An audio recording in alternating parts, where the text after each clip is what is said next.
We've got to be honest with ourselves. Kai Havertz didn't have the greatest start to his Arsenal career, but I think ever since he's been given an opportunity to play number 9, he has improved quite a lot. And I think he really does help other players improve. I think that's the most important thing, really. You can see other players' game just getting better when they have Kai Havertz as the number 9. Saka's numbers improved. Martinelli started to improve as well. He just gives a different dimension to the attack. He has that in-behind threat, but also has the ability to hold the ball up. And he is pretty much the ideal number 9 if we're looking at it like that. Without his finishing, if we just look at his overall game, it is exceptional. The way he comes to feet, collects the ball, and then bursts in behind as well.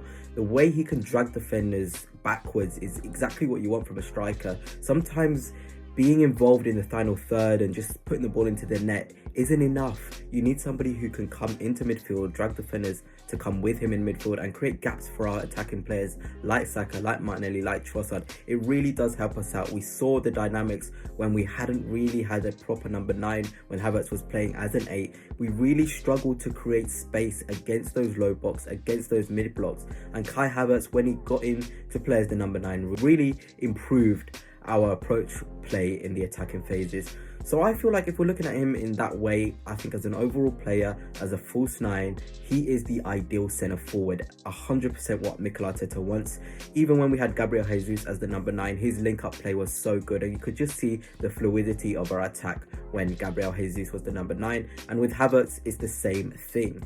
But we do have to talk about his finishing and his ability to score chances. And I think that's a massive thing when you're looking at a striker. It's brilliant to have the approach play and the link-up play. It really does help us. But what about in the final third when you're one-on-one with the keeper? Can you score your chances? Are you in the box consistently to finish chances off as well? And I think Kai Havertz did improve later on. And this is why I trust him so much, because he only had that small stint towards the end of the season where he was playing as the number 9, and we saw him just improve game on game on game. I think in particular my favourite performance of Kai Havertz was against Tottenham. You could just see the physicalness of him backing up against defenders. He relieved so much pressure for us when Tottenham were coming for us, and that's exactly what you want. And then when he had the ball into the box from a corner, just powerful, really what you want from your number 9, and clinical, giving us that 3-0 advantage. So I think he does have the ability to improve in his finishing. Would I say when Havertz is one-on-one, I'm convinced it's going to be a goal? No, I do have my doubts. I do sometimes think he's more likely to miss than score, but who are we to judge him off just, you know, the basis of having half a season, not even that, like the last quarter of a season to play up front? I feel like he deserves a full season up front, and we just give him the opportunity. Do what you want, show us what you can do as the number 9, because I really do think he has the potential to be a top number 9. And I see a lot of rumours, get Sesko, get Osimhen, get all of these sort of strikers. When we have Kai Havertz there, I think we also forget that he's only so young. He's 24, 25 years of age.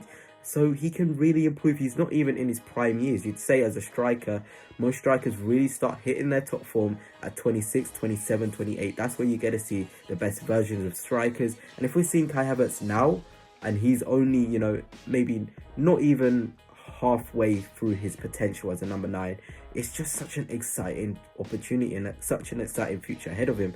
So I don't justify spending that much money on a number 9 when we have the Havertz project. I know a lot of you guys have been like, oh, let's get another striker. Kai Havertz isn't clinical enough. But if I get up the numbers that Kai Havertz had this season, you guys will be surprised. 20 goals and assists in 37 games. And that's also taken into account the games he was the number 8 and the number 9. So those numbers aren't nothing to be, you know, criticizing, because that is incredible for someone who played most of their games in an unfamiliar number 8 role and getting used to the way we played. To get up 20 goals and assists in 37 games in the Premier League is absolutely incredible. So I just think there's so much he can do for us in that number 9 position. I really do think he can be a 20 goals a season striker. I don't think it's crazy to say that. He only started, maybe I'd say, around 16 games up front, and if he's getting 13 goals, he could definitely get 7 more goals within that time. And that's what you need in the Premier League, somebody who's going to consistently get you 20 goals a season, and I do really think Havertz can do that. Even watching him at the Euros for Germany, I'm really impressed. His movement, you know, he really does give Germany another way to attack. I know Füllkrug is a really good striker who I'm a fan of, but just seeing the way that Kai Havertz leads the line, you know, making runs in behind, like I've said, coming short to feet, just releasing players like Musiala and Wirtz to do their magic. And it's similar at Arsenal. He lets players like Ødegaard do their magic. You know, even when Declan Rice is in the number 8, he has the confidence to go beyond Havertz, because he knows that Havertz has the quality to either hold the ball up or, you know, create space for Rice to go in and attack. And that's what you want from a number 9. I do really think that goes underappreciated. I know a striker's role to put goals in the net, but if you're having a striker who can do all these things and improve the numbers of Saka, improve the numbers of Rice, improve the numbers of Martinelli, I don't think you can really ask for more. I just want to look at a couple of Havertz games that he played last season which really impressed me, and I'm going to look at some which didn't involve any goals and assists and some that included goals and assists. So let's firstly start off with the game against Chelsea at home. Havertz, according to SofaScore, put up an 8.6 performance, 72 minutes played, 2 goals, 1.03 expected goals, 0.10 expected assists, with 4 shots on target, 1 big chance missed, 38 touches, 76% pass accuracy, 2 key passes as well, and 4 out of 8 aerial duels won, which is really, really good. So that's an all-round Havertz performance, really, and I do like that, with the goals and the assists there as well. So, you know, that is what I want to be seeing from a number 9, and Havertz has shown against Chelsea and against other teams, which I'll go through, that he can be a goal scorer, he can get output, he can really put a ball in the back of the net when needed. And I do think his link up play with Ødegaard did improve towards the end of the season, and it'll be such a shame to, you know, end that for another number 9. I even see Havertz and Ødegaard going on holiday. It's the small things like that, building relationships which will translate onto the pitch.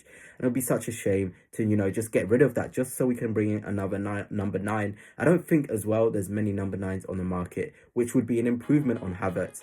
I do think Arteta will stick with Havertz. I know that this is a whole video saying if Havertz is good enough. For me, I think regardless of what we think, Havertz will be the main number 9 next season. Even if we did get another number 9, they'll play as an understudy to Havertz, and I think that is fair enough. Let's see what he can do.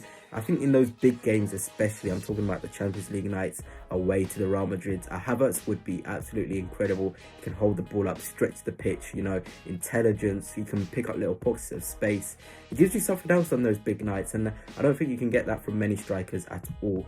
So let's just quickly go into another one of Havertz games.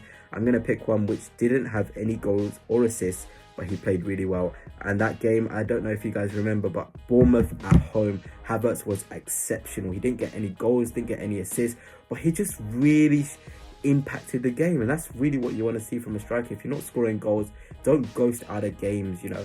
We talk about Haaland. I'm a big fan of Haaland. I know he's an incredible striker, but there was times he would drift out of games, and even if he's not scoring or assisting, he wouldn't impact the game anyway. So that's not what you want from your striker, especially for a team like Arsenal. We want you to be involved in, you know, pre-goals, pre-assists. That's really what you want to see. So here is the stats from that performance against Bournemouth. 90 minutes played, 0.13 expected goals, 0.24 expected assists, 1 out of 1 successful dribbles, a penalty one of course, 55 touches, 73% accurate passes, and 3 key passes.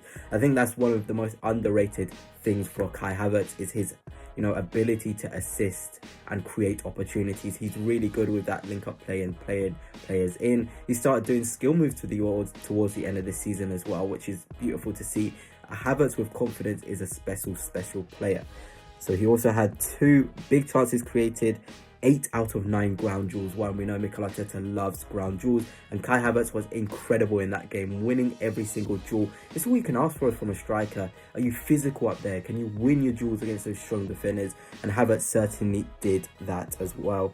He drew 3 fouls rather, and with 1 interception and 4 tackles. So the defensive side of his game, his pressing, what he gives us off the ball, is a really underrated aspect of his game. He does create a lot of opportunities from the way he presses, triggers the press. Ødegaard then follows. Then if it's Martinelli or Trossard, they'll then go, and Saka as well. So he really is important in that aspect of the ball as well, which we must consider. But yeah, I just looked at 2 performances there from Havertz in which he scored and impacted the game with his, you know, goal scoring and assisting, and then also a game which he didn't contribute at all, but was still playing at a very high level. Anyway, gunners, that's it for now. Let me know your thoughts on Havertz. Do you think we need another striker?